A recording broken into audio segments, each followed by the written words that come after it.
Hello and welcome to BBNZ's coverage of the Under-15 National Championships. We have the semi-final game here today from ASB in Wellington. I'm Zico Coronel, assistant coach for the Wellington Saints. The game today we see Palmerston North, as you see on screen now, warming up in the predominant green uniforms, will meet Harbour, who are possibly one of the favourites with the reigning champions Waitakere knocked out earlier in the day. Harbour you will see in the black strip. Coaches both very accomplished and very happy with the progression that they've had so far. Many of these boys played against each other or with each other on the Kuru Tour 2 years ago, and they'll be looking to get up a win over their mates from that tournament.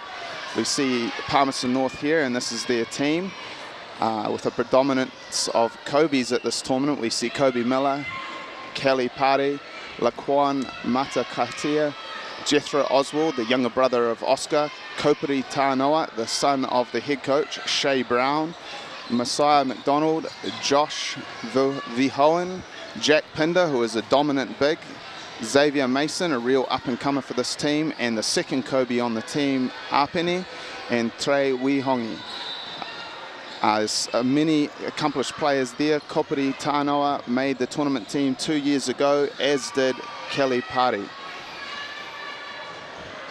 About a minute to tip, we now see Coach Zach Fitzgerald giving Harbour his final instructions. Zach coached on that Kuru Tour, so he coached many of these boys on that tour and from the opposition, and we see some of those players in Terence Abden, Vincent Truss Montero, Sean Murphy, a tournament team member 2 years ago, Logan Gibb, Sebastian Vivian, JD Foley Wilson, Jack Martin, Tane Murray, Sian Emery, a very accomplished player, New Zealand representative, Dominic Chen, who was a Kuru champion 2 years ago, Ruben Paul and Joshua Koiman. Dominic Chen was also a tournament team member under 13s in 2014. He'll be looking to replicate that success 2 years later at this tournament.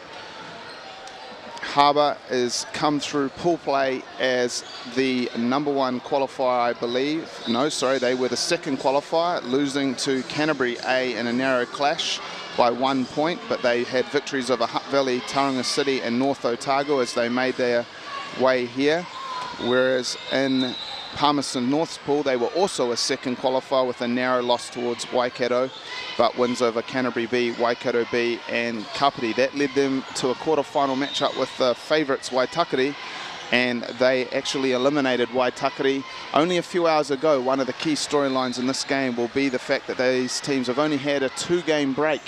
They only played earlier this afternoon. Palmerston North, their venue, accommodation venue, is very close to here, so they were able to get back and get some recovery. Harbour, I'm not sure about what strategy they had, but I know some of the teams have stayed at the stadium, which is quite difficult to overcome that lack of rest going into this game. As we see the players shake hands and prepare, they're young, they should have plenty of energy and legs and should be able to overcome these difficulties, but it could be an interesting factor. See one of the key factors here, the towering figure of Jack Pinder in 13 for Palmerston North, jumping in the green against Harbour in the dark uniforms, and Harbour win the tip, and we see what they do on the initial possession, and they look to come out in a 4-round-1 set, and that is possibly looking to get some interior post catches and spread the floor for dribble penetration, and we see that with a nice curl there initially, which allows Logan Gibb to get to the basket. Koperi Tānoa, a key figure in this game. If he's able to run on ball successfully, Palmy there with some hustle, and it looks like they've managed to retain possession with only 12 seconds remaining on the shot clock. Koperi Tānoa, his ability to draw second defenders and put Harbour in rotations in on-ball screen situations will be pretty critical, and we see him now get some dribble penetration, and he appears to have drawn a foul, and he has got the continuation. He had picked the dribble up, and he is going to start this game with a potential and one opportunity. This refereeing is consistent with how it's been throughout the tournament. They've called it very tightly in terms of hand fouls and body checks, and that's the kind of refereeing that the players need to have adjusted to as they're here now on day 3. They need to be making sure they do a very good job of keeping their hands out. Koperi Tānoa, who went 12 for 12 in the quarterfinal a few hours ago, missed his last free throw. He starts with a miss here, but free throw shooting was a key factor for Palmerston North as they shot the ball extremely well in a narrow victory. They manage to clean the boards there. And we see Harbour, they do a very good job of taking away the key players as we see them extend and take the ball out of Koperi Tanoa's hands. But Shea Brown, underrated player, maybe a little bit of an X factor, an unknown, has the ball in his hands now. A little bit of indecision. That's one of the benefits of putting it in the hands of the two-guard. Maybe you don't get into the offensive as smoothly, but that's a really nice rip through from... Possibly, actually, that is Shea Brown. It was in Kelly Pari's hands earlier. My apologies. So Shea Brown with the rip through there, getting all the way to the rim for the M1 finish. Harbour broke down on that on-ball coverage. Looked like they wanted to be in a blue, but the big wasn't on the same page. As we said, free throw shooting was a key factor. And they started cold here. So that is an advantage that they had in the quarterfinal they haven't had here yet. Harbour once again in that 4-round-1 looking for the back screen for their big, and he cuts in but isn't seen, and they've lost the ball out of bounds with the mishandle from Josh Kuhlman. Extension here, Kelly Pari gets the catch, so they're making the shooting guard initiate the offense as opposed to Koperi Tanoa, who goes into an on-ball with Jack Pinder, dominant big, one of the biggest bigs. It's a great kick, and Pari gets a wide open catch and shoot. As Palmy in the green goes up 7-2, it's going to be a key factor for Harbour. If they can't deal with on-balls more successfully than they have so far, they will lose this game as they go into a little flex action and look to isolate there. And Jack Pinder gets a pretty tough call, but that is consistent with how it has been throughout the tournament. If he gets in foul trouble, that'd be a really big factor. He is a very good post defender, very good rim protector, about 6'6", and also a big, strong young man. He deters a drive there, though taking that perimeter jump shot does pull him out on the floor, and we see another foul. Who this is going to be called on is a pretty key factor, and they call it on number 5, Kelly Pari, who gets called for the push. And we see number 10, Logan Gibb, who made the nice finger roll to start the scoring, get all the way to the rim and draw a foul on this occasion. But the poor free throw shooting continues. This will be an opportunity for Palmy to run off this if they clear their defensive boards. They should be a dominant rebounding team. They have some excellent bigs. It's a nice save, and they get it to the hands of Tanoa, but he's well doubled. He needs to avoid making that blind spin against it and more use a pullback dribble where he maintains vision of the floor. Horn set here for Harbour, and they look to post Dominic Chen off that, and Tanoa, who is an undersized point guard, maybe a little bit of fear biting there, overly aggressive, reaches in and commits a foul. He really needs to do a better job of positioning himself before the ball arrives and preventing that catch. Once again, they look to post Dominic Chen, and it's a nice up and under, and he draws another foul.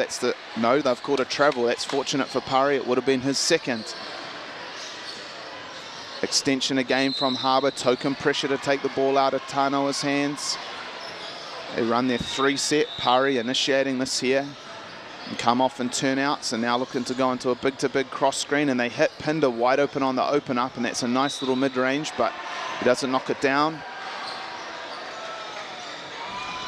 Palmy's belief is that their bigs are among the best in this tournament, and that is another foul there. They may have called this on Trey Wehonga on the perimeter. Yes, they have. He was arguing the call, but it's actually probably fortunate, because if it wasn't on him, it would have been on Pinder, and that would have been his second. So he probably actually should have been saying, yes, I fouled him. But instead he argued it, but the referee, she tagged on him irrespective. I believe there is 2 free throws on this. Yes, he didn't make the basket. He makes the first.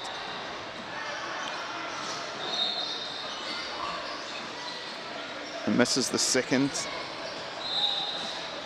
Sorry, I don't have the name for that gentleman. His score sheet doesn't have a 24, so hopefully that's not a problem earlier. Oh, it's a 14, sorry. So that's Sian Emery making the first, and now slapping the hand of Dominic Chen. It's great to see the leaders of this team with a lot of experience in New Zealand programs, New Zealand trials, New Zealand development tour, really stepping up with that vocal and physical encouragement for their teammates. Nice little pin down into a triple post action. Dominic Chen shifts the screen and gets Terence Abden open, and that's a nice little left-hand runner. One bounce pull-up. That's a really nice skill for a guard of his size. Very important that he has that little teardrop. and he shows it well there. Tanoa coming off the on-ball, little hesitation, and he drives and kicks. And that's a nice drive by Trey Wihonga, and another foul. These players, I mean, we're talking about 6:41 to go in the quarter, and we're already talking about Palmy being in the bonus, having committed 4 fouls, and I believe that may be Harbour's third. So that's going to be a really, really big factor in this game, is if the number of fouls is going to continue to be this high, the team that's more aggressive, going to the basket, should be able to take a number of free throws, and then capitalizing on them is going to be hugely important. 10-5 to Palmerston North, the other team in the green, if you've just checked in, against Harbour in the black. Another horn set. Palmy likes to mush the on-ball. Terence Abden just showed the ability to show some mid-range game. And there's the issue with the early Palmerston North fouls, is they're in the bonus, and that little blocking foul for Shea Brown will put Harbour to the line. This could be a very, very long game. The teams that are playing in the later semi-final, Wellington and Waikato, might not mind with the short turnaround. A long game will give them a little bit more recovery. And you will really possibly see foul percentages and how they shoot at the free throw line be the pivotal factor in this game, if the foul count is going to be this high. And the other one will be depth. Palmerston North short in their rotation in the quarterfinal. They may not have the luxury of doing that if the foul trouble continues to this extent. Harbour, perceived as being quite a deep team, they're going to have to prove that if this foul count stays this high. As Shea Brown pulls up from 3, and he isn't able to complete that. He didn't really have his feet set. He was making a reverse pivot into that shot, weight back. Balance wasn't ideal. That's probably not a shot that they really want. That is a shot that people will want, as they give up a kick ahead, and we see Logan Gibb, who has been the dominant factor for Harbour so far, get to the rim again and draw another foul as he completes the and-one. Palmy believe that their bigs had a huge advantage earlier today against Waitakere, and they're able to leverage that, but this amount of rim penetration and fouls might take that advantage away if they continue to get in foul trouble. So we see good box outs, and this should be an opportunity to run, but Harbour, Dominic Chen, very clever player, plugging and making it hard for Tanoa to get all the way to the rim, and he's forced that in traffic. Really should have found the open man, and that appears to be a foul, a second foul on Pinder, 92 feet from the basket, and once again they'll take the long walk to the foul line. Harbour kind of has struggled to score. They've got a couple of plays out of Logan Gibb, but other than that they haven't really been able to be successful, but they're just taking free throw after free throw. As we see Pinder head to the bench, it's a very big factor. Xavier Mason, number 14, and number 24, Trey Wihonga. They're both very skilled bigs, so it may help Palmy to play at a faster tempo, spread the floor a little bit more with their ability to shoot, as they've worked hard under former Jets coach in Palmerston North, Tim McTamney, who's been helping them with their shooting technique extensively. But the factor that it may hurt them with is their ability to clean the boards and protect the rim, as we see Tanoa have a turnover. They had a lot of turnovers against Waitakere earlier today. You see Harbour in their horn set, and they're able to get all the way to the rim again and draw another foul. Young referees here following the directives of the tournament officials, who have said that they want to make sure that the young players learn to really move their feet, as we see a timeout called, possibly to address the inability to stay in front and not commit fouls, as Palmerston North in this timeout is up 10-9 with 5:50 to go in the first quarter.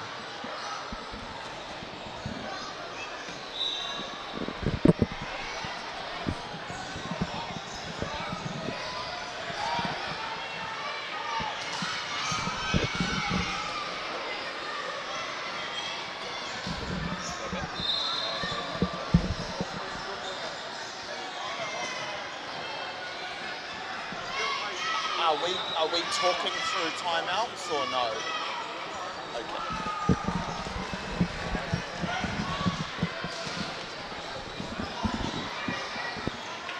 Well, welcome back to ASB Stadium in Wellington, as this timeout comes to its conclusion with Palmerston North in the green up 10-9 over Harbour A in the black.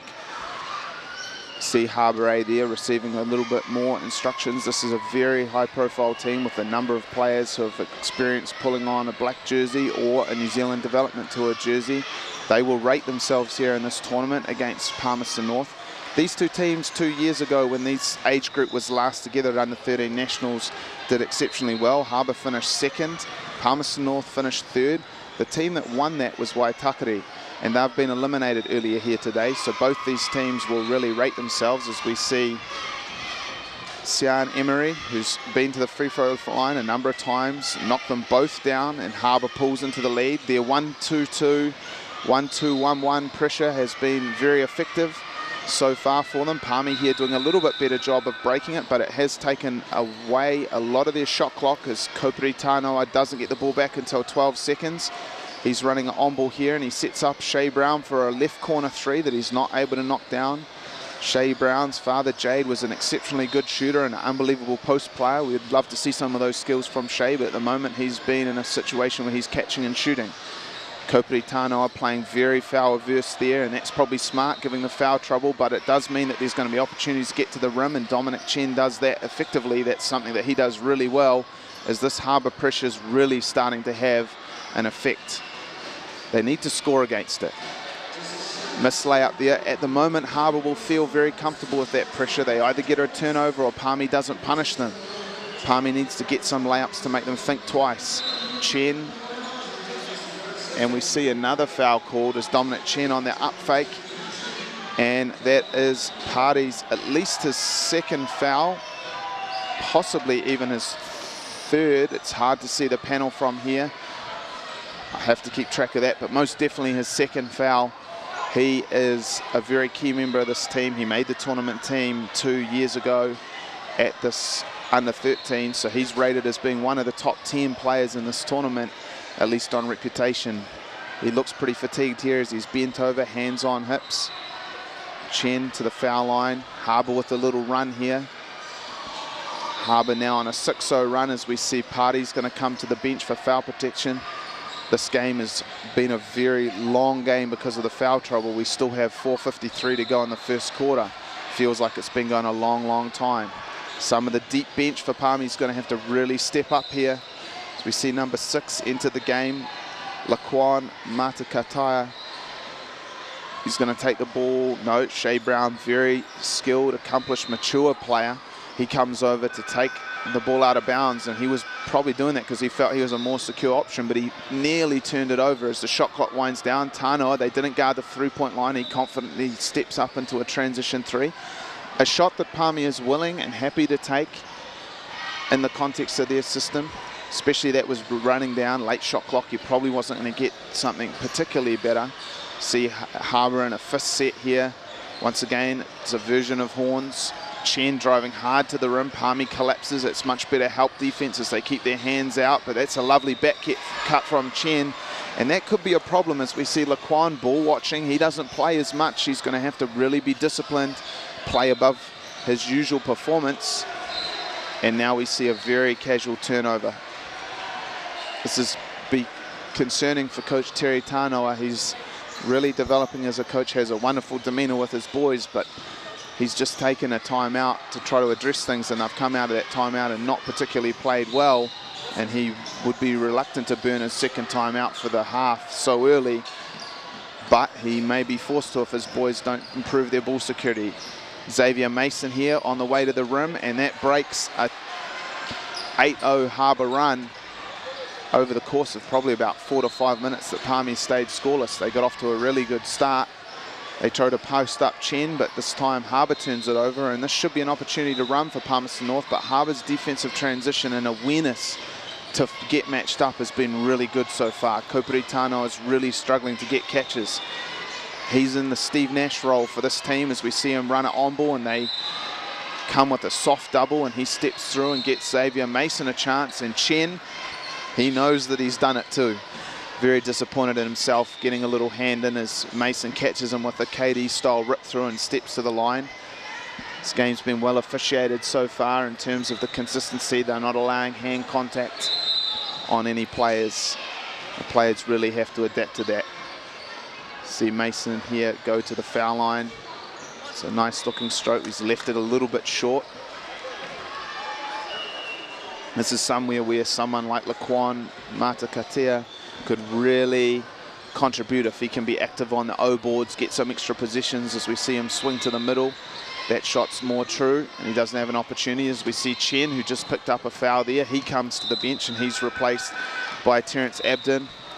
Terence Abden's already had a stint in this game. He'll come back refreshed as we go into a little flex action and then a dribble handoff on that initial side as Abden comes up a triple post and fires up his lefty three. And there we see the man who's been the biggest player factor in this game so far, Logan Gibb, with an O board and a stick back. You've got to attack off this Shea Brown. It's a good aggressive pass. Well defended by Gibb, and Mason forces up a tough shot. That's an aggressive rebound opportunity by Trey Wihonga, but once again, the fact they're in the bonus, that is a foul, and Harbour will walk the length of the court. As we see Jake Martin, I believe, remove his mouth guard, walk to the foul line where he's going to look to knock down two and extend this Harbour 6-point lead for the team in the black.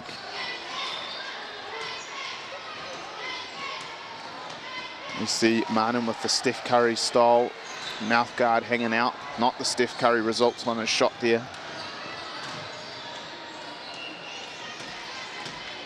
See if he can be more successful on the second one, and he's able to make sure he makes the second shot. And this, what is very valuable in making that shot is it allows Harbour to set up in this 1-2-1-1 that's had such a big impact in the game so far. Mason, nice little shake.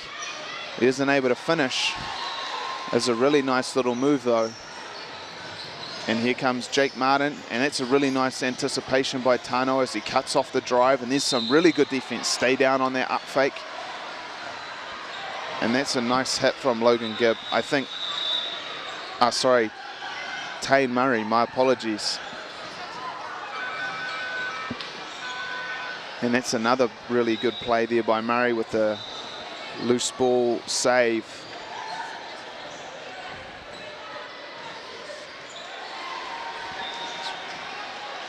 Sorry, at the moment we've got 2 14s on the score sheet. So if that's indeed Sian Emery or Tane Murray, I'm not sure at the moment.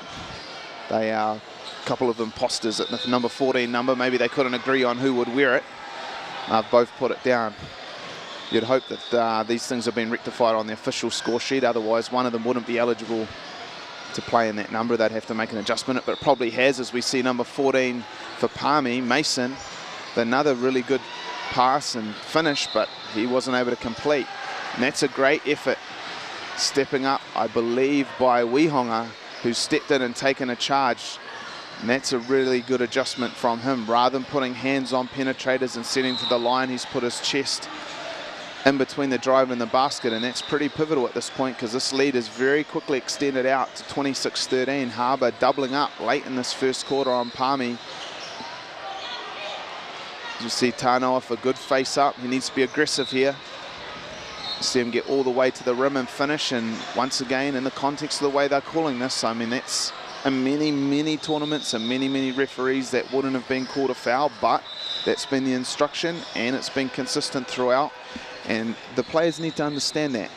I mean, you're going to get foul calls, so being aggressive, driving to the rim, looking to give the opportunity for the refs to follow the directives that they've had, it's the smart thing. And with Palmy struggling to score at the moment, getting to that rim, easy scores, and then to the foul line where they were very successful in the quarterfinal was a key factor in the fact that they're in this game was the high percentage they shot from that line. As we see Harbour, they've had a lot of success with this little triple post style action off the horn set.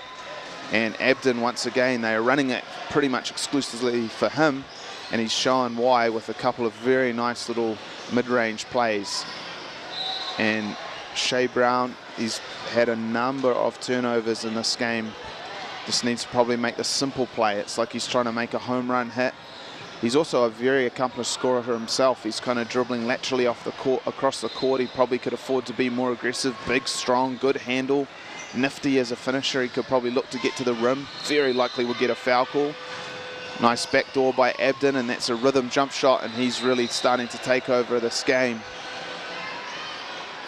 Tanoa looking to break this on the dribble and gets to the rim and finishes. that kind of aggression. I don't think Harbour will go away. They've had enough of success with that zone pressure. I don't think they're going to go out of it. But if that happens more times, potentially they will, as they now hold for the final shot of the quarter. Effectively, there's a slight differential between shot clock and game clock. Tanoa needs to do a much better job defending that. And that's poor job by Palmy of recovering loose balls and rebounding, and they look like they're going to be very fortunate to get away with it, but eventually they do not, as we see Sean Murphy, who's entered the game, beat the buzzer and put Harbour up 32-18 as this quarter ends.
Hello and welcome back to BBNZ's coverage here on nzherald.co.nz. NZ Herald's been a wonderful supporter of basketball this year. NBL level was extremely valuable to have those games covered and allow people to access it, and they've continued that coverage through to the youth level as we see this semi-final at the under-15 national championships between Palmerston North and the Green. They have a 14-point deficit, 32-18 to Harbour in the black. We see Jack Pinder on screen now, number 13 for Palmy.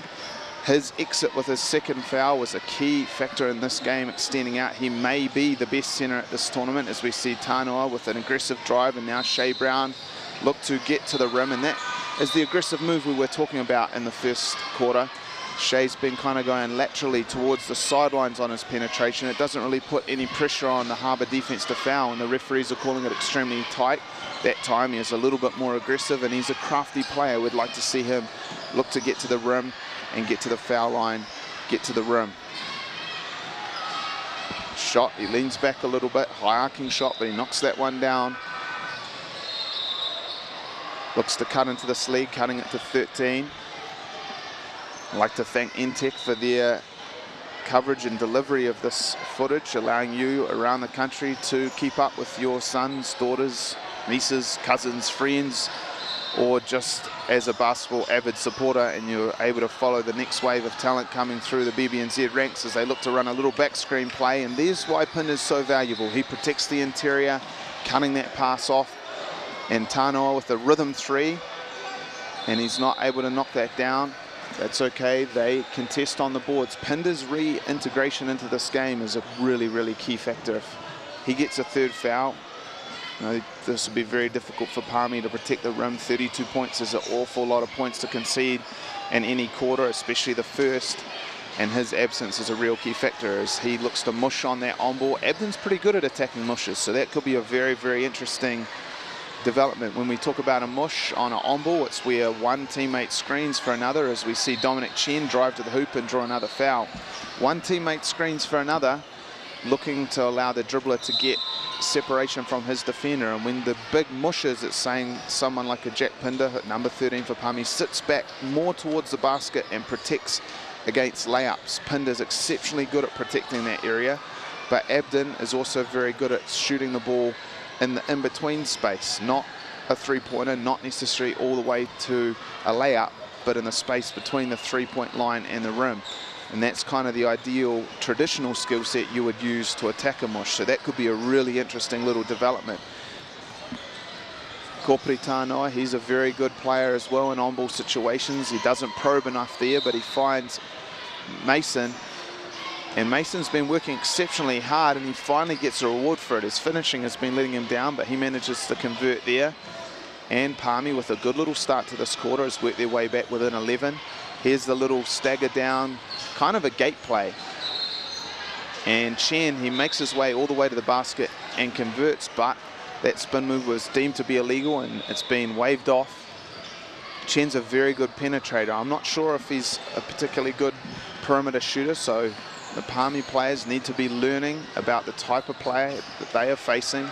We're talking about a guy who prefers to get to the rim, as we see Tanoa push and now find Mason, and he doesn't get, sorry, that wasn't Mason, that was Messiah McDonald. That was Mason with an emphatic block, but it's been called a foul, and it's probably fair enough. Swung down. There's a good chance that that would have connected on a part of the arm, and we see J.D. Foley Wilson, definitely a contender for one of the coolest names at this tournament, go to the foul line. Not sure if his parents were a big fan of Scrubs, naming him after the famous Dr. Dorian. And we see a sub on a shooter here, as I believe Sian Emery enters the game, replacing Ruben Paul. And we see the 1-2-1-1. You see the front line of that 1-2-1-1 here, as they cause Tano a bit of issues, but he keeps his composure. But they're going to struggle to get this over in 8 seconds, but they manage to do so. But really, the problem for Palmy here is this looks nothing like what they would be wanting to accomplish. And I believe that could be Pinder's third foul, but they haven't called it. It's a very good effort by the young man from Harbour, understanding that Pinder could get his third and putting his body on the line, looking to draw a charge. Referees didn't call it that time. And Mason, who's starting to have a little bit of an impact on this game. Offensive rebounds, using his athleticism. Working his way to the foul line now. And see if he can convert. It's really been the only thing with his game so far, a little bit. He's done lots and lots of good things, but he hasn't necessarily finished around the basket. Ultimately, that is needed. He's made the second one on a friendly roll. And we see Palmy in a much more conservative defensive set. And that may be one of the key factors. Palmy's not really being able to play in their context, as we see Harbour, little dribble penetration from Sean Murphy, I believe it was. See how Palmy's always kind of having to respond to Harbour. I mean, it may be successful here as they look to break the pressure with a nice little 2-on-1. Mason with a great find, and Pinder, good finish. They need more of that, because Harbour at the moment will feel like their 1-2-1 is having success and scrambling the game up. A couple more layups like that, and maybe they think of going out of it, as Pinder protects the rim against Dominic Chen. And see, once again, we see Chen, maybe he can shoot that, but his preference is definitely to get to the rim. And Pinder's very fortunate that a ball rolled out onto the court while he was getting beat on that up fake, because Chen had dribble penetration again. Are rumours that maybe Pinder had a family member roll that ball out, save him. Can't be substantiated. See Tanoa on the push here, and he's probably over penetrated a little bit there, but we see his teammate have his back, and that's a nice little herky-jerky drive by Messiah McDonald. And that might get his confidence going, as I see him working particularly hard to deny his man on the wing. Horn set here for Abden again, being the key figure, and he runs a little high looking pass inside, and that gets kicked back out. And that is just a case of one man working significantly harder than anyone else on the floor and getting a basket for Harbour. Just cannot happen as Tanoa puts his head down and drives into traffic. He's done a good job of pressuring that and slowing Chen's advance. Now Chen gets all the way, and I believe we're going to find that's a foul and one. Palmy had 4 people back, but they never really built a wall. They never got their chest between Chen and the basket. And with Chen, he's never going to let you off the hook. He's not going to not ask the question. He's always trying to get to the rim, see if you can contain him, hit you with another little move, an up fake, a step through. He's always asking those questions of the defense, and if you don't prepare yourself to answer those questions, get stopped, stay in front, build the wall, he's not going to let you off the hook.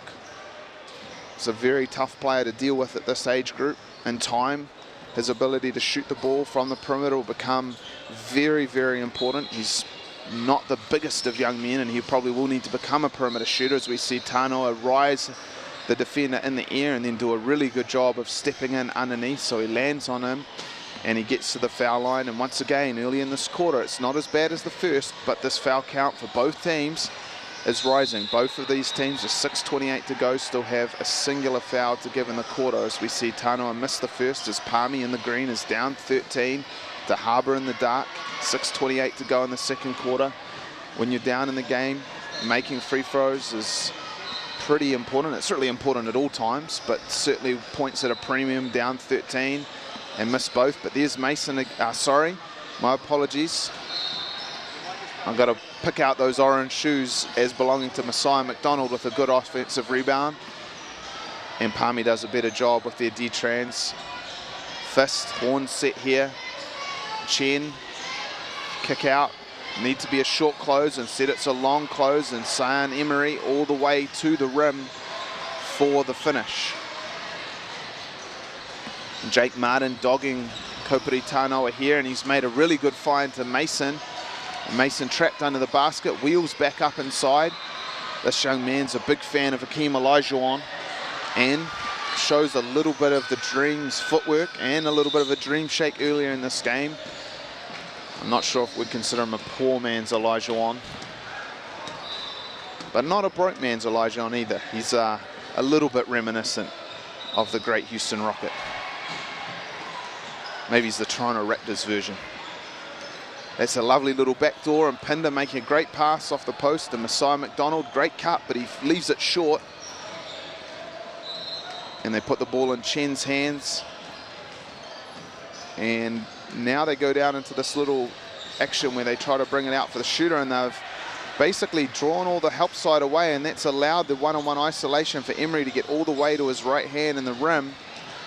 And there is Chen using his athleticism and a great chase down play. Tanoa, quite simply, as one of the top ranked point guards at this tournament, cannot be accumulating turnovers at this rate. I believe that's his third, maybe his fourth. You know, that's really the max he could afford to have for the whole game. Stagnant spacing there for Palmy. Another turnover. Really need to space the floor there. They ran that on ball, and the dribbler was running right into the next perimeter player, so there was nowhere really to go.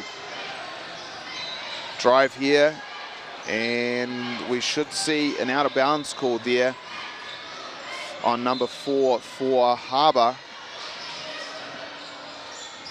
I'm just going to make a little bit of an educated guess at that. Is Tane Murray. There's not a number 4 on the score sheet that I've been provided. There is 2 14s. I believe the real 14 is Cyan Emery. He's stood up throughout the game. So I'm figuring that number 4 may be Tane Murray. Might have to stalk his Facebook or something and work out what he actually looks like to more correctly identify it, as we see Messiah McDonald get all the way to the rim. I'm quite excited. This is pretty much the first time I've been able to view this age group, or these cohort, if you like, of players. I know some of the players from places that I've coached, Wellington region, Palmy team I know a little bit, Waikato team, but for this Harbour group, other than the kids who've been involved in New Zealand programs, I'm a little bit less familiar with them. So it's really exciting to see this new wave of talent coming through. So we see Pinder having to be foul averse, and that's a nice little finish on the baseline. And their lead extends out now to 17. Tano with a mid-range pull-up, and he's overcooked that one. And this is a really dangerous little time for Palmy here. They kind of work their way back all the way to 11, but that's a really nice right to left cross by Sian Emery, and he's drawn a foul on Xavier Mason. He left the left-hand finish short, but he has earned himself 2 free throws, and Palmy, you know, they'd be really liking to finish this half maybe 9, 10. Tied would obviously be nice, or a lead, but really at least within touch. But at the moment they're in great danger of going into this half possibly down 20. Palmy's really had a lot of high-scoring games throughout this tournament, and the high number of free throws is a key factor because it allows them to set up this 1-2-1-1 that's been so pivotal in Harbour's success, as we see them not quite generate another turnover, but there is only 1 second on the shot clock here, and they're going to have to go 47 feet. So I think Koperi Tano is aware of this because he's taken the ball out of bounds, and he normally would be the one looking to receive it. It'll be very interesting to see whether Harbour realises this, because they have to make sure that Palmy catches this ball this side to the left on your picture of halfway to affect an 8-second count. Tano is looking to throw deep, and by forcing that speculator, Harbour's got another turnover. It's a good job by Tano of being aware of that. In some ways, maybe having the man who had the brains but not the stature to throw a right-hand baseball pass bullet. Maybe that would have been a place for Tano to communicate to someone like Pinder to take that role, who could have maybe had the strength to make that pass a little bit stronger. As Harbour with another turnover, and they get into a little spread on-ball play, and we see Sian Emery come off of a rhythm pull-up. Good rebound there by Messiah McDonald. And here's a chance for Tano to push. Harbour not defending the three-point line. That's a good read, but not made. But there's Messiah McDonald, who's had a real big impact since he came in the game. Offensive board and a stick back. And here we see Palmy a little bit with an extension of their defense as they set up in a 2-2-1 with the big Jack Pinder patrolling it at the back. But Harbour has attacked that very well, and there's the zone pressure leading to a layup for Josh Kuman, who completes it very well. At the moment, that's a really big factor in this game. The zone pressure of Harbour versus the press break of Palmy, and vice versa. Harbour's press break more successful. Harbour's press more successful, and they have an 18-point lead as this quarter winds down. 2:52 to go in the half. See the sideline out of bounds, little curl play, and then shooter coming to the top. That's good D there by Shea Brown, but number 10 for Harbour's retained possession, and now he goes to work on Pinder and puts his left shoulder in his chest. Logan Gibb with a nice finish there, the righty finish, and the lead extends to 20. Pinder with a rim catch, and it's a good little attempt, but he needs to finish that, and now he trails the play as Harbour has cutters trailing through off this, and they find them. And that's a really nice left-hand finish by Sean Murphy as he uses the high glass.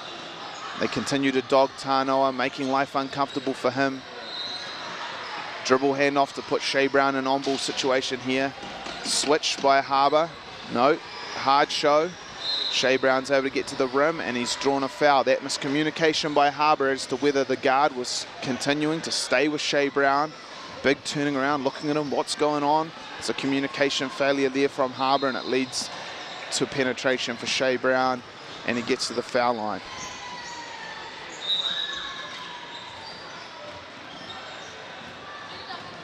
See Shea Brown here taking an extended period to shoot this free throw. He has a little bit of an issue with airballing free throws. He airballed a free throw earlier today as well, and if I'm not mistaken, that's his second airball from this game. He tends to either swish or airball, so odds on would suggest that he might swish this next one. Not quite, but he'll take it. 1 point just the same. And here'll be an interesting one. I mean, last time they had an opportunity, they set up in 2-2-1 pressure, Palmy did. Koperi Tano has extended up the floor just off screen, looking like he would like to get into extended pressure. And they're going to be in a 1-2-2 half-court press. Maybe they can cover the space a little bit better, but Mason's ran out, put 2 hands in the shoulder of the Harbour player, and I believe that is the 5th foul for the quarter, and that will lead 2 free throws. Also Mason in foul difficulty, I believe. And we see, I believe, Logan Gibb at the foul line. And the airball epidemic is spreading. So at least Shea Brown's had some effect. You're going to be airballing free throws, at least make sure that contagion spreads. And almost exactly how his trip went as the second one rattles in. Pressure from Harbour, backflow coming, Tanoa with a pretty good handle, and he's managed to get to the foul line, and even though that's a pass off, they're in the bonus, so he'll shoot free throws irrespective.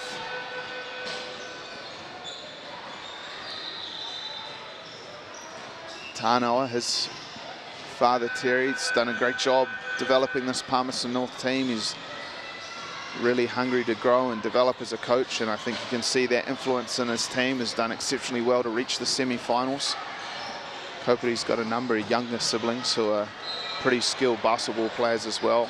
He might have his work cut out in years to come as they catch up in physical stature to maintain his belt as the preeminent brother in the family.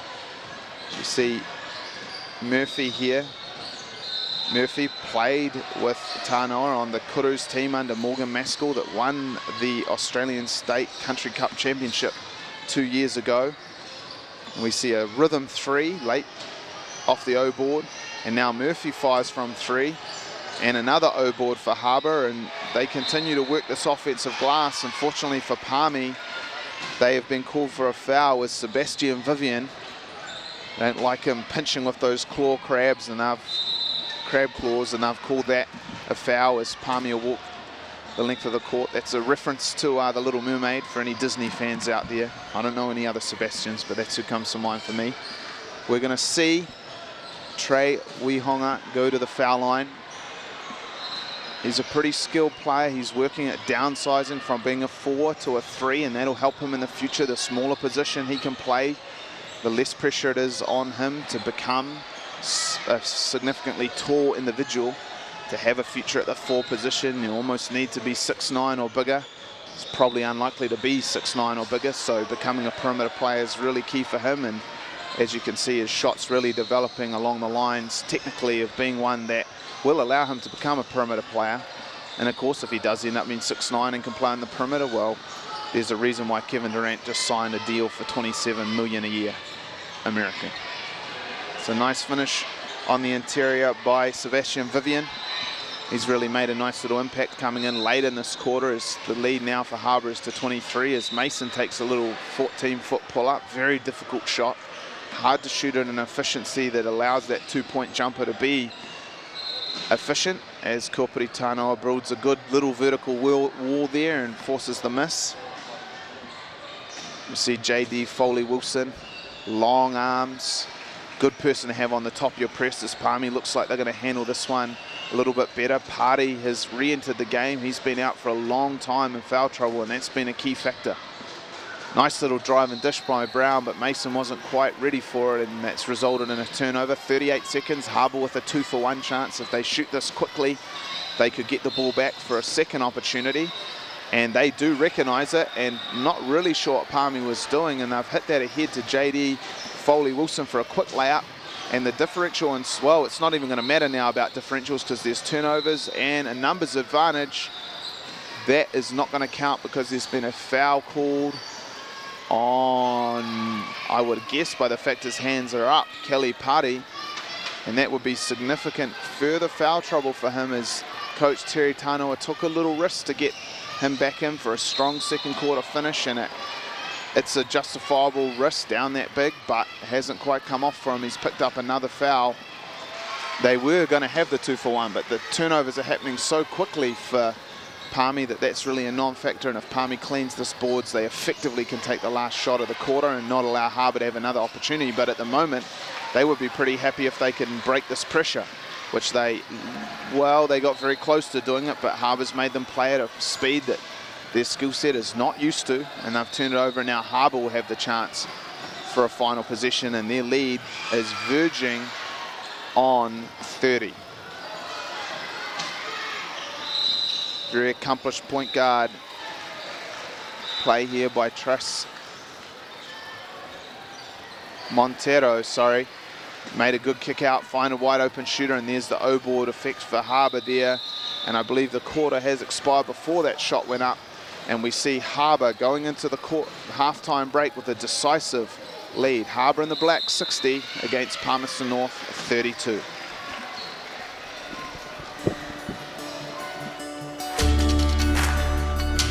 The opportunity for officials for the 2017 World Masters Games is huge, especially for officials that haven't reached the FIBA status, because it's an opportunity to referee players from all around the world. World Masters Games 2017 will look amazing on any referee's CV. To have that calibre of game under your belt and on the scorecard is going to be massive. There might be some former NBA players, there'll definitely be some former national team players.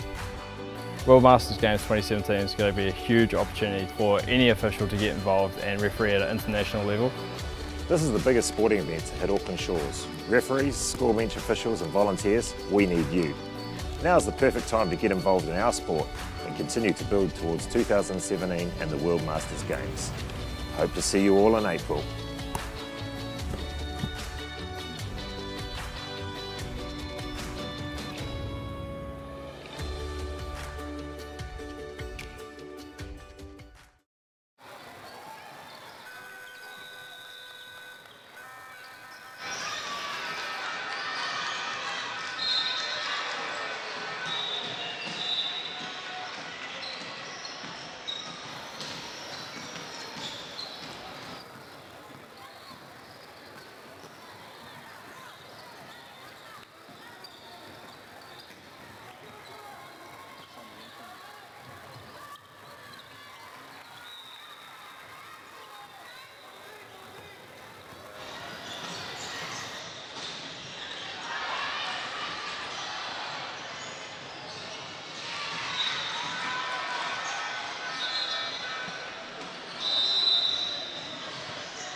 Hello, welcome back to Basketball New Zealand's coverage of the Under 15 National Championships here from ASB in Wellington. You see Palmy in the green, down 28 to Harbour in the black.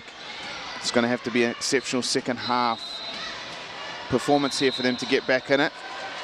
And it doesn't start well with an 8-second count. They were struggling with pressure in the first half, and that has continued, as we've seen on our coverage here on nzherald.co.nz.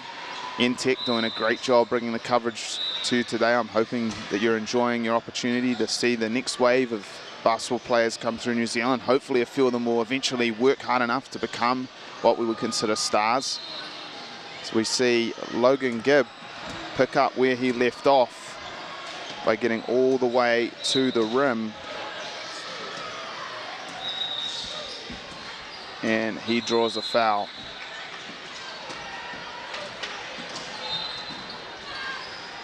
It's a nice looking free throw shot. He's been able to get to the rim very effectively, gets to the foul line a lot, and if he's able to convert at that kind of rate, it's going to be pretty beneficial for his Harbour team.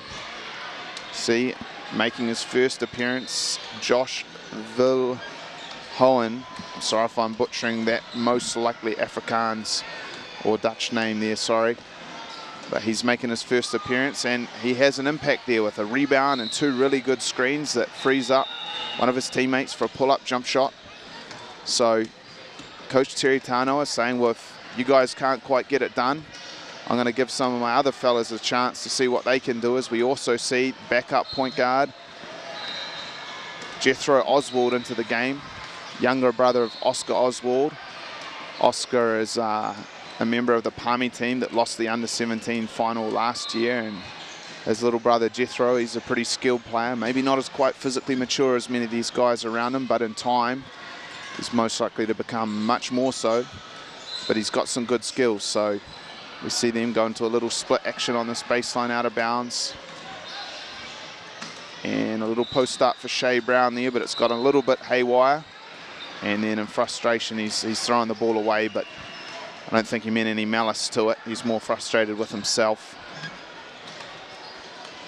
We see Kobe Arpene also into the game in the pink Under Armour shoes there, pressuring Dominic Chen off the point. So 3 guys who didn't play in the first half being given their opportunity for Palmy here to see if they can make a difference, in combination with Shea Brown and Jack Pinder, 2 of the mainstays for Palmy. And there's Pinder ripping down a rebound and outletting, and then Jethro Oswald with a great kick ahead, and I believe certainly a violation has been called, and that possibly out of bounds, maybe a travel. Sorry, I didn't pick up the call from the official there off the monitor.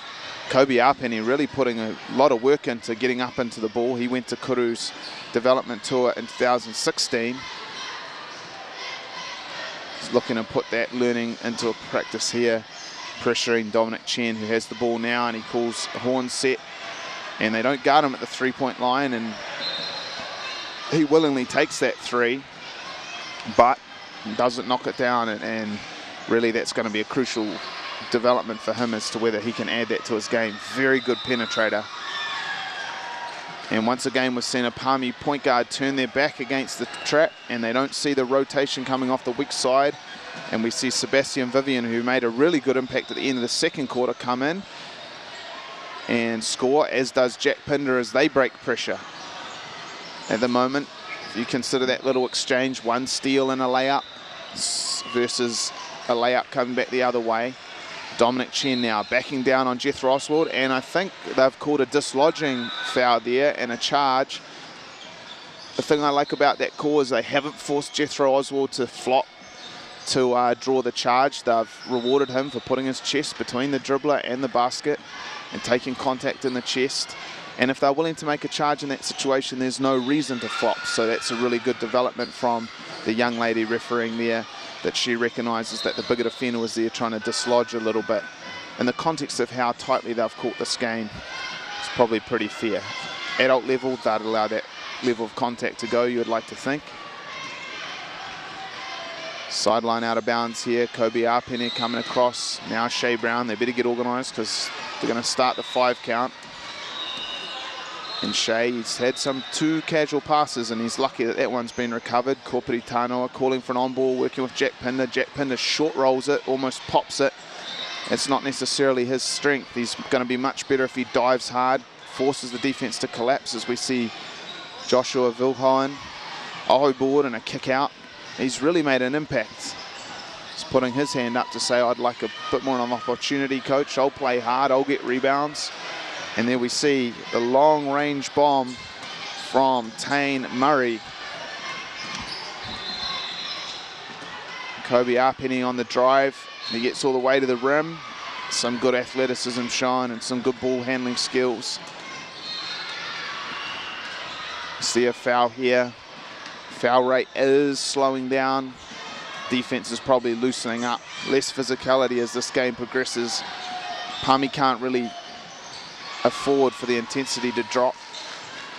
They need to keep fighting, scrapping, seeing if they can make some inroads. They probably need to be segmenting this lead as Kobe misses the first. They're down 32 now. And over the next 2 to 3 minutes, can they get it back 22, 21? Maybe then they can look at a run at getting it back to, say, 14. They have worked on playing at a higher tempo at times, as we see Pinder take a step to his right, not quite beat the dribbler to the spot, and he picks up his third foul. Can they make little inroads to make this an interesting game, give themselves a chance? We see a young man here for Harbour playing for the first time, and they run a little handoff action to get Tane Murray another look here, just knocked down one. It's smart recognition of who's playing well for them as Ruben Paul made the handoff. And there once again, Vilhoen, I mean, he's been a really big impact here. I mean, of all the players on Palmy's team, if you looked at them versus their potential contribution, he probably would feel like he's equipped himself better than anyone else. O-boards, finishes. Unfortunately there, he's closed out long to a penetrator. That's where you run and you get very close to the offensive player, and you don't really want to do that against a guy who prefers to drive. So going to go right round you, you're running one direction, they're driving at you in the opposite direction. It's very hard to stop him driving there, and that's exactly what's happened. And Sebastian Vivian's shown himself to be predominantly a guy who finishes on the ring. It's very hard at under 15 level. Most of these guys would not be used to scouting and having a set of instructions to apply in the way they defend against each particular player. But the players are actually capable of dealing with those things and implementing it into their play without losing their aggression and instinctive play are at a huge advantage, as we see Tanoa look to probe. Probably a little bit out of control, but he's done a great job of hustling, diving on the floor and retaining possession. Jump ball goes to Palmy.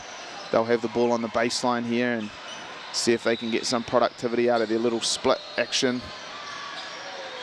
And they have, and Vilhoen, and he really nice little move. He steps back through and left-hand jump hook, doesn't convert, but Trey Wihonga on the O-board, and he's drawn a foul on the offensive rebound and finished. He'll get to go to the line with a chance to add one. And this will be interesting to see whether Palmy off this foul shot gets into any extended pressure. They have a 2-2-1 three-quarter court. They have a 1-2-2 in their arsenal. That, you know, whether those are the best defenses, they need to do something that's going to introduce some variability to this game. Down 28, just can't just meander along, as we see them sort of in a 1-2-2, quite conservative, and it's had an effect. It's the kind of variability they want. Give Harbour a chance to make a turnover. Unfortunately, Palmy, they've turned it straight back. We see Abden coming off, little curl action. And now in the hands of Murray. He's a good shooter, so that's that misrecognition. They've been closing out long to the poor shooters and letting them drive. And then Murray, who mainly wants to shoot the ball, they sat way off and gave him an easy shot, and he said thank you very much and obliged, knocked it down, as we see another 8-second count for Palmy, and that's against almost non-existent pressure. They may need a timeout soon just to kind of get their heads around what they need to do. Also, that psychological element, being down 31, to keep believing. There's a good mush, very good mush by Vilhoen, and a really nice rebound by Kobe Arpini in traffic as he uses his athleticism and pushes, makes a nice little dish, and Vilhoen steps through again and gets to the foul line. It's been really pleasing for Palmy. I'm sure Coach Tano will be really pleased to see some of his less experienced players stepping up. These guys have worked incredibly hard at training all year, and they've developed their skill sets, and it's really good to see them get an opportunity here in a big situation and thrive. I mean, I'm sure they weren't thrilled that the opportunity has come because they're down 30, but they've seized it and they've made a difference for their team, which is pretty critical. So we see Vilhoen knock down both, and now we see the long arms of Kobe Arpini. This guy will show up for a plane ride unexpected. He'll do anything, but he's going to make things different out there on the floor, and we've seen that so far with his dribble penetration, his pressure on the ball. Abden's seen pressure on the ball before though, and he makes, or that may be of Trace Montero, my apologies. Lovely left-handed drive and then switch it to the right so that he could navigate the backboard and finish. Vincent Trace Montero.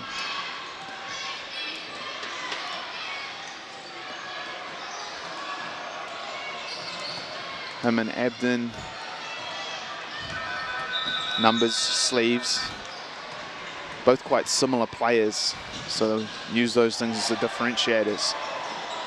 And in declaring them as being similar, as we see Tanoa hit a free throw as a compliment, because they're both very skilled players, diversify games, can get to the rim, score, floaters, intermediate range game, little pull-ups. We've seen Abden hit perimeter jump shots.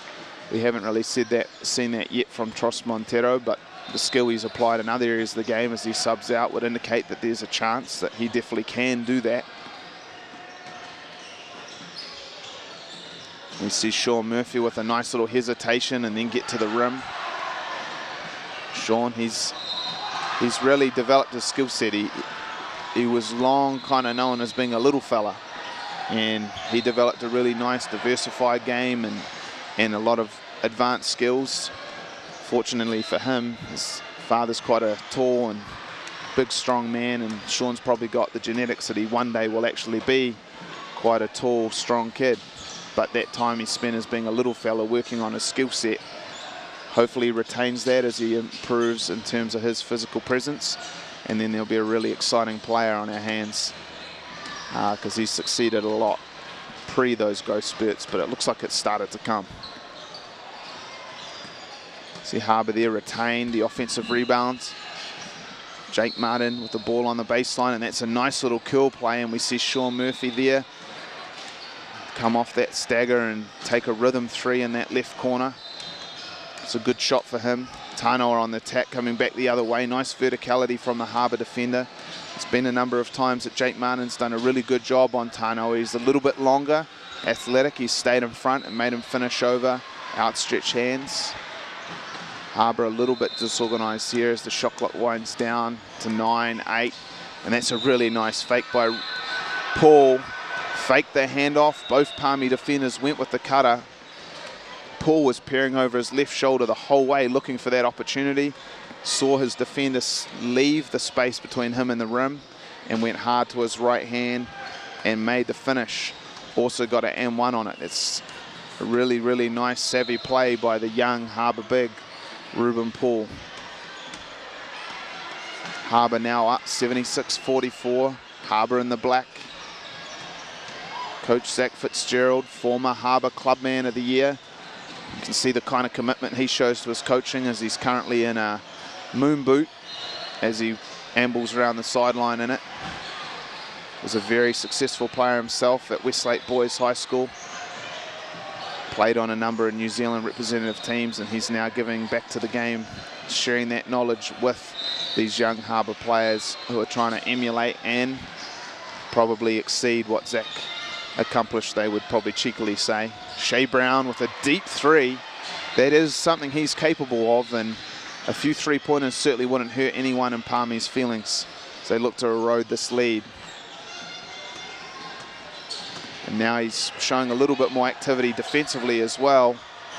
in some ways that's good, but in other ways it's disappointing. He really needs to show that activity defensively prior to hitting a 3, as opposed to hitting a 3 being the impetus for playing defensively that hard. But good to see him at least show he's capable of playing some more aggressive defense. The aggression that's been used in this game by Harbour, not necessarily that it's been perfect, but it has had an effect. They've been a bit more aggressive chasing loose balls, been a bit more aggressive on O-boards, certainly more aggressive defensively, more aggressive driving to the rim. And in these big games, finals, semi-finals, quite often the team that doesn't become passive and stays aggressive is the team that succeeds. As Shea Brown gets another 3-point opportunity, and that's a good rhythm shot. Very good pass to the pocket by Koperi Tanoa, and Shea Brown should really look to continue shooting that. We see Vilhoen chase down. He's now into a 7-minute stint here as we see Kobe Apeni with a really nice little move. Up fake, got his defender, a little bit of separation and went up and got a foul. He'll go to the foul line for 2 free throws.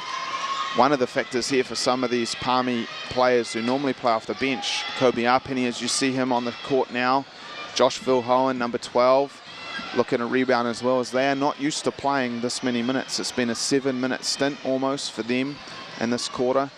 It's probably longer than they've played regularly for a long period of time.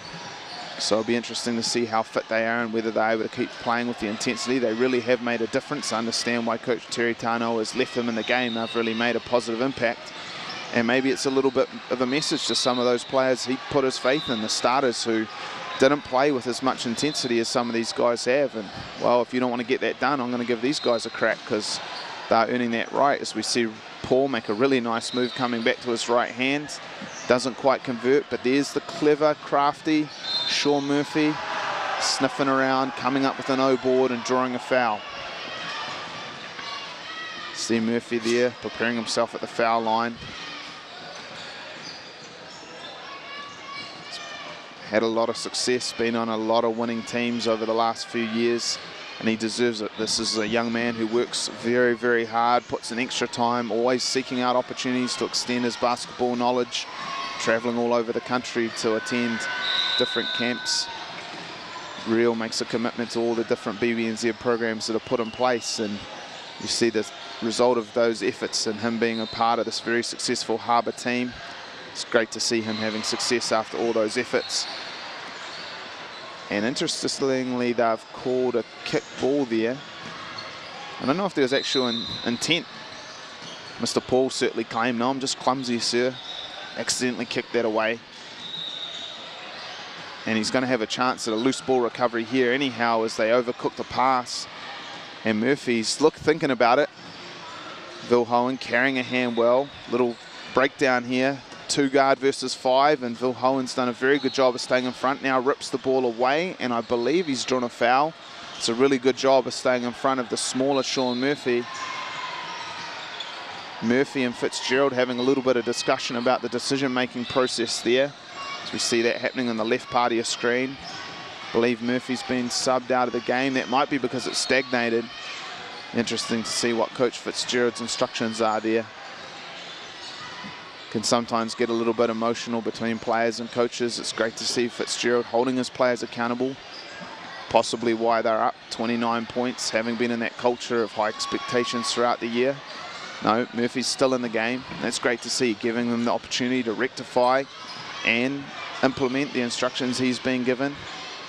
See what Murphy does. That opportunity, that situation may not, of course, come up again in this game, but he'll save in that memory bank of his. We see them go to a horn set, now a little dribble penetration, nice little find. And Paul just sitting on that little dunker spot, or dead low, some people call them either or. Tano with a loopy pass, but he's been successful here, but Harbour's certainly been looking to pick that pass off as Gibb offers some rim protection and up in there. He turned it over, but I will give him credit. He really chased down that Logan Gibb breakaway, but he couldn't quite get there. Gibb finishes. Here's Apeni coming back. He's a pretty aggressive player and he makes an aggressive move. That's a pretty tough finish. He maybe thinks a horse competition's about to break out, and he said he'll go with the stumble, bump it off your left knee, scoop it up and hit it going back across your body. Well, he pulled it off. Paul going to work and he can't quite convert, so he's got an H. Here we see Vilhoen, young man, big, on the push, and it's great to see him doing that. It's great to see them having the freedom as a young big to explore what skill sets he can develop, get a D board, push the length of the court, and that's how they learn what they can do. It's really good to see them not put in a small box that limits their growth and development opportunity to find out what skills they can add. As we see Shea Brown with another deep three, he's got the capacity to make that shot. He also has the capacity to get back on D, and he's somewhat done that. Nice move by Gibb. Tried to make the kick out, and now we see Vilhoen again. Wow, and now he's really busting out some moves. And that's actually a really, really nice, impressive play with the behind the back. Drew the second defender, dropped it round the shoulder to Laquan Matakatia. Before that pass was made, he's drawn a foul because they're in the bonus with 55.7 seconds to go in this third quarter. He's going to go to the line. Palmy in green, 51. Harbour in the dark uniforms in 82. These two teams will play the winner of our next semi-final, which will be streamed live here on nzherald.co.nz. That game will be between Wellington and Waikato. Harbour, they'll be still focusing on the job, trying to make improvements. You see on their bench, Coach Fitzgerald, he's not relaxing because they're up 30. He's continuing to coach, instruct, understanding that there's bigger things in play. They're going to be wanting to make sure that they are taking every opportunity to learn and grow. As we see Logan Gibb go to the foul line. I've really enjoyed seeing Logan Gibb play for the first time that I've seen him play. He's been really good attacking the rim, drawing fouls, playing some heady basketball. Long term, he's most likely going to be a 2 or a 1, so his ability to shoot the ball from the perimeter will be very, very important. Needs to continue to work on his technique and make sure he continues to make strides so that he's able to use that dribble penetration ability. It becomes much harder if people can defend you 6 to 8 feet off. Press here against Tanoa, and he skips that to the weak side, and he really needs to show greater understanding. I mean, in their own press, they don't want, they want to encourage you to throw that long weak side skip themselves. So he needs to understand that's what Harbour's trying to get him to do, and if he's going to do it, he can't throw it from a low release point on his body, as we see a drive and finish by Palmy. Laquan Matakatia with the finish. You know, you're going to throw a skip pass, you need to throw it from a high release point on your body so you can throw it quite flat and hard. If you throw it from a low release point, you've got to lob it so much, as we see a 3 to beat the buzzer from Jake Martin, but it is unsuccessful. You need to be throwing a much harder pass to avoid turnovers. The turnovers have been a big factor for Palmy as they trail Harbour 86-53 as we go into the fourth quarter.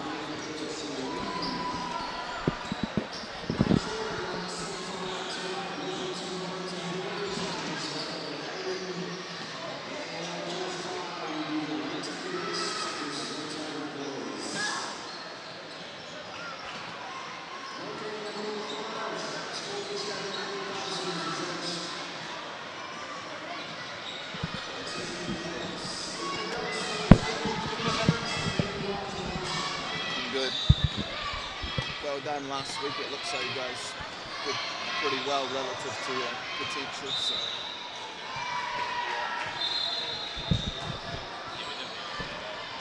Awesome. I'll definitely catch up with you at the moment. I can't. Yeah, super.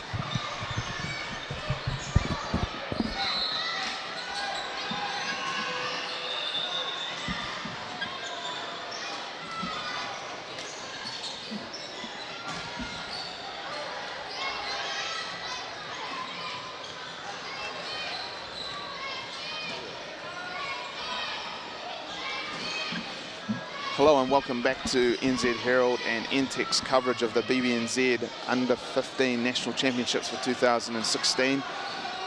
We have had issues with the live stats throughout the game, but they are now up, so I thought I'd come back to you a little bit early before the quarter starts to give you some information on those stats and some of the key factors. You can find those on bbnz.org.nz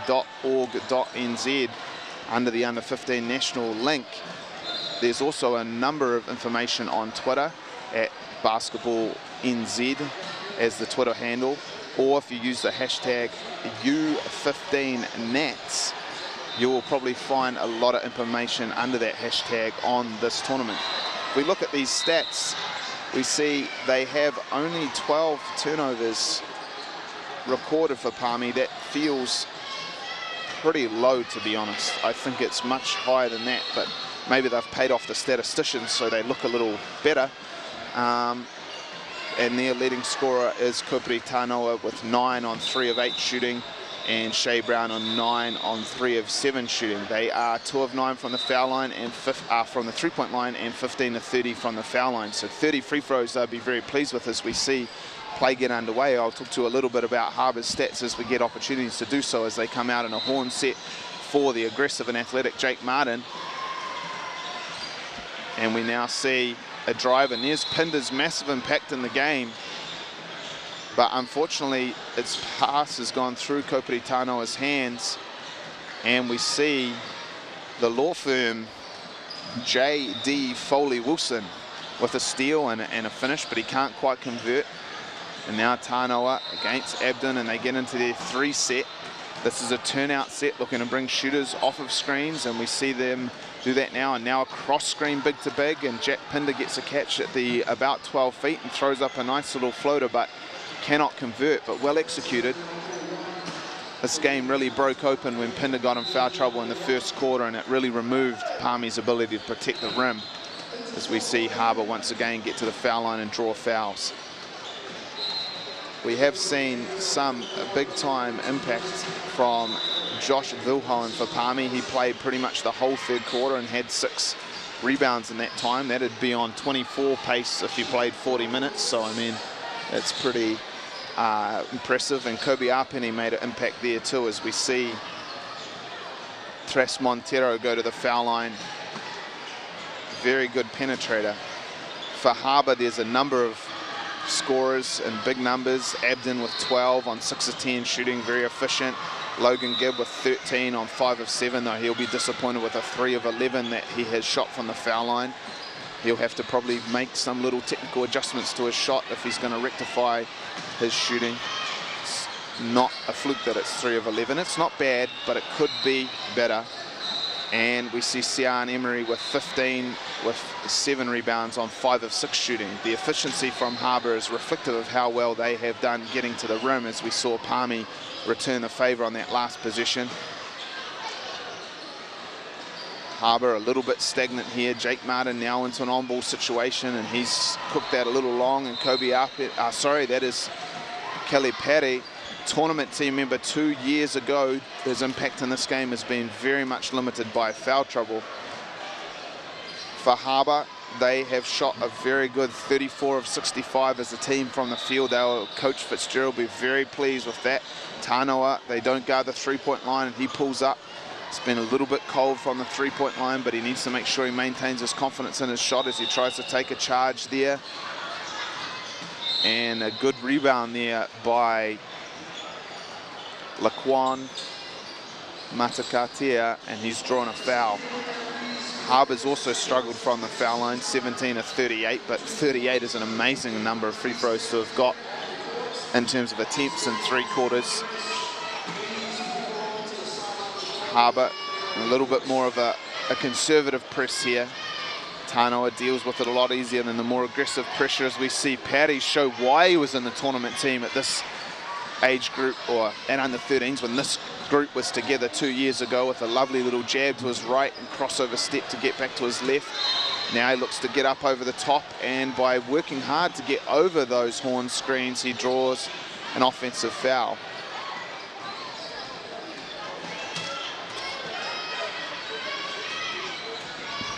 Vilhelm, who played so well in the third quarter, being rewarded for that productivity with further minutes here in the fourth. Little dribble handoff, and now Party runs a nice little on-ball and hits Vilhelm, who tries to go a right-hand reverse. Ruben Paul using his length to contest, forced the miss, but they were able to complete the O-board, and Paul was able to get a touch foul on the stick back by Jaquan. And he is now, Laquan. We're going to see his J here, see what it's like from the foul line. Very shoulderish, but he knocks it down.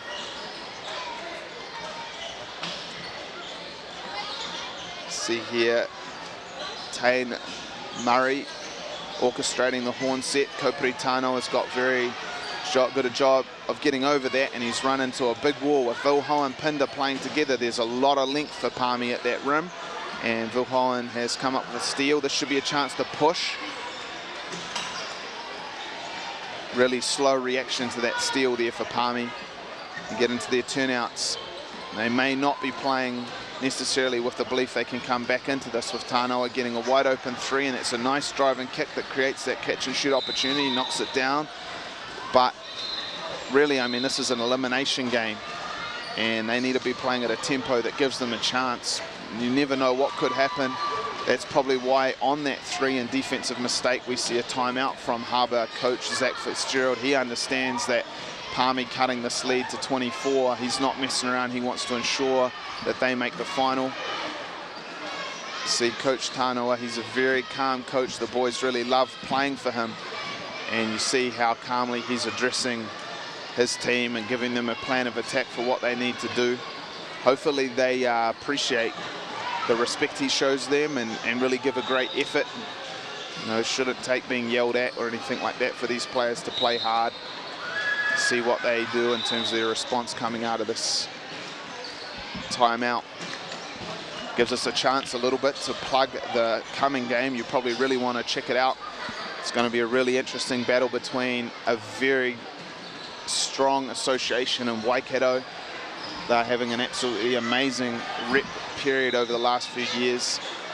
Their girls won all 3 national championships available last year, and they are working on that again with an under-17 national championship last week, and they have an under-19 final and an under-15 final to play tomorrow. Harbour, one of the other great associations, very consistently succeeds at these tournaments, and we see they're doing that here as they're up 24, 6:47 to go as they take a long possession, and it leads to a long two. Pinder unable to control the board. That shot was an air ball, so there's only 5 seconds on the shot clock. Harbour's run some base out of bounds that have generated catch and shoot looks, so they should be able to navigate this 5-second time period. Don't be surprised if little handoff here, and they get into that handoff, and Murray, he got a decent little look. This is a chance to go. Let's see if Palmy's been instructed to play faster and try to make a comeback, as we see Pare make a lovely little step through, draw a foul, and for the first time in a long time, they will have a chance to cut this with a made free throw to get to 21.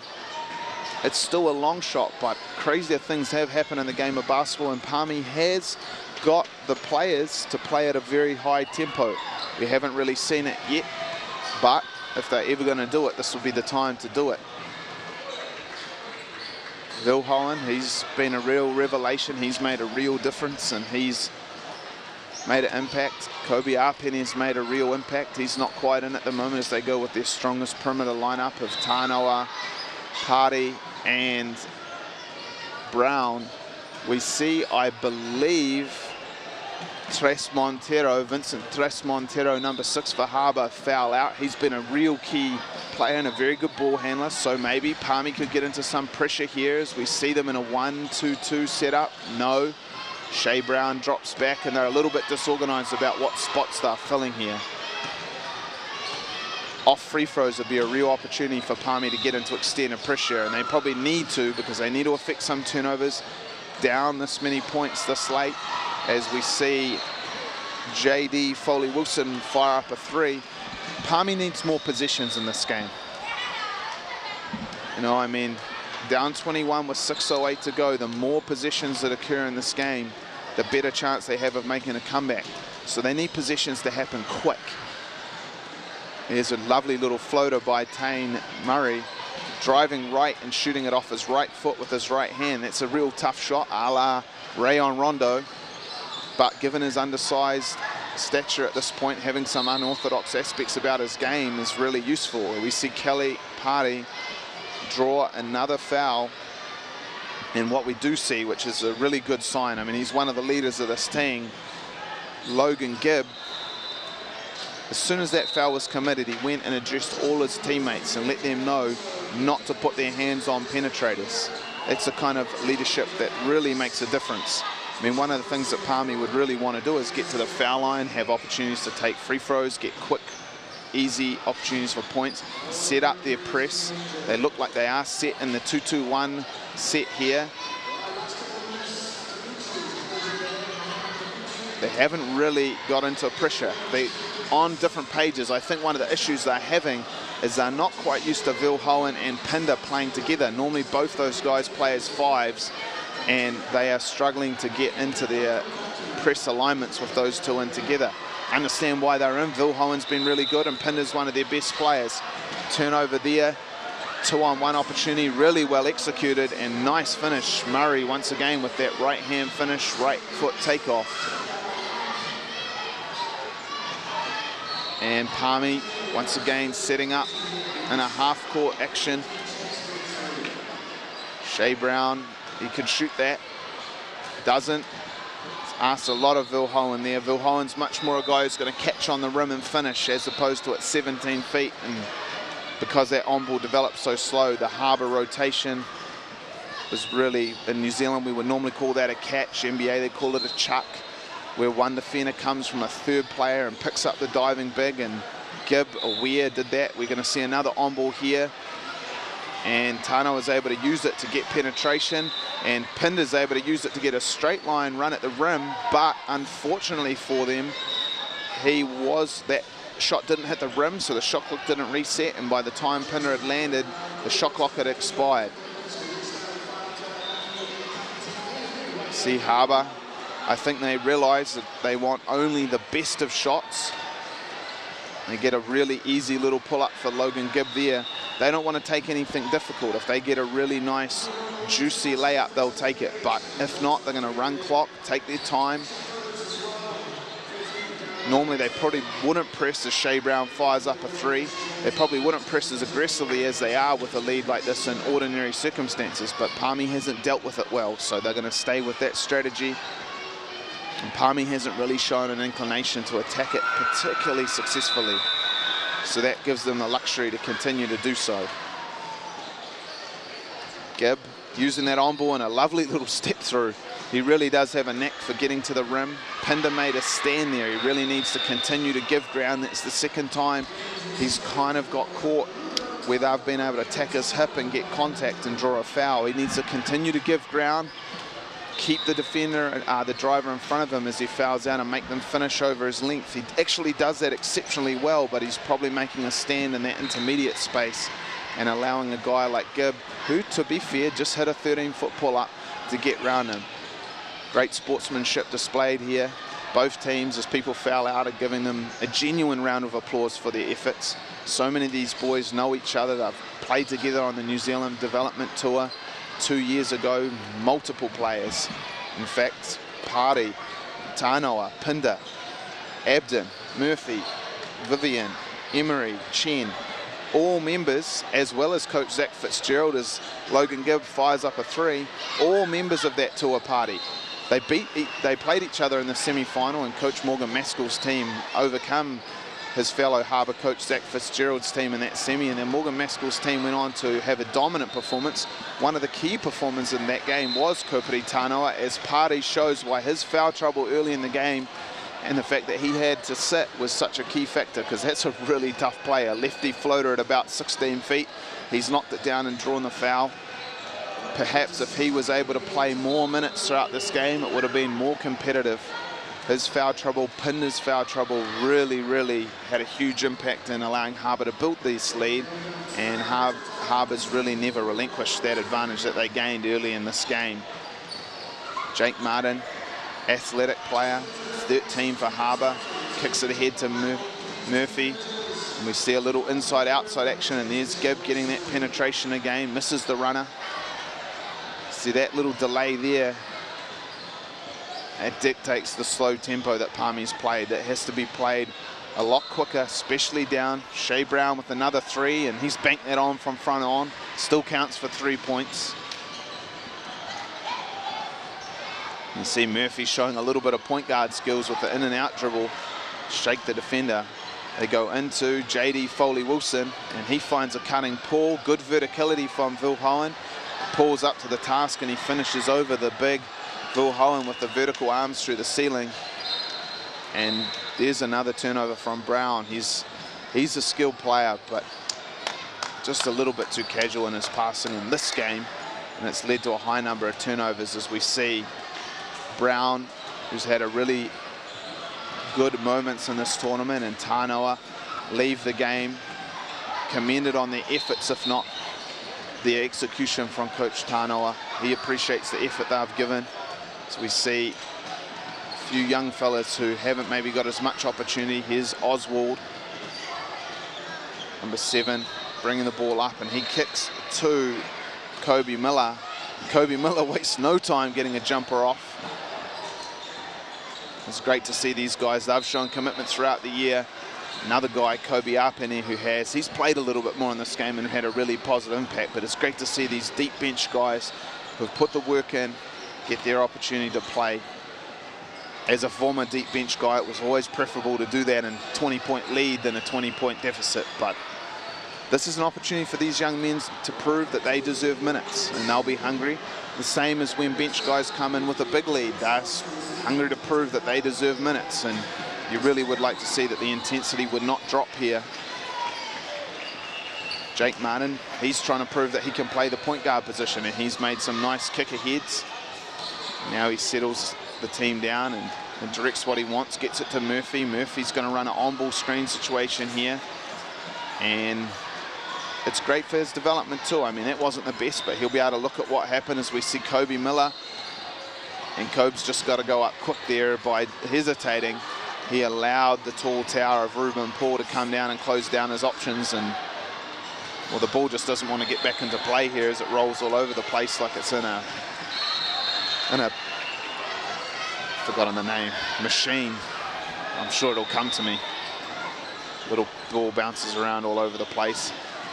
Ruben Paul with an up fake and a lefty drive and a lefty finish. That's really nice to see from the young big man. Good kick ahead there by Oswald. And we've got a little battle going on between Vilhoen, who's going to an up fake step through right-hand jumper. Says to Ruben Paul, oh, I got some moves too. So it's the battle of the backup centers. And both of them have equipped themselves really well in this game. Great sign for their future. I mean, these teams here have already got pretty good size in their starting 5 men, but if these backup 5 men can really progress, they're going to have a great opportunity to become better too, as we see Sean Murphy with an open catch and shoot 3 and almost converts it. And now we see McDonald. Must say McDonald had some really nice moves earlier. Kobe Arpene with a rhythm 3 opportunity. Shoots that ball with confidence, and there's some great hustle by Kobe Miller. Pinball machine, that's what we were searching for. Kobe Miller and his pinball machine. He just had the ability of Reggie Miller to get 9 points in 8 seconds as his namesake. Well, there might be a game. He's only have to replicate it about 2 or 3 times as we see this game enter its final minute. You can now tell that Harbour will go on and they will await the next game. The winner between Waikato and Wellington will meet Harbour in this under-15 national final. That also will be live streamed, coming to you in about 11 minutes, maybe a little longer, as those teams will be given a chance to warm up. But those teams will be looking to join Harbour in the final, which will be played tomorrow. On nzherald.co.nz/basketball, there is coverage of these under-15 girls final tomorrow, boys final, and the second semi tonight. And also you can look out for the under-19 finals on nzherald.co.nz. Those games been playing in Auckland. I believe that the Waikato girls will be in that final against Harbour, and I believe Auckland County's boys will also be playing, I think, against Canterbury in that final. So a lot of basketball for you to check out on nzherald.co. Coming to you from NTech, who've done a great job with this presentation, as fittingly Vilhoen pulls down maybe a final rebound there, and Harbour will probably finish the game out by dribbling out the latest 8.8 seconds. They will be very pleased to come away with a 100-76 victory in this semi-final clash, and will move on to face the winner of Waikato and Wellington, which should be with you in about 10 minutes time. We'd love to see you back at that time. thank you for watching. I'm Zico Coronel, and we look forward to seeing you later in the evening for the second semi-final.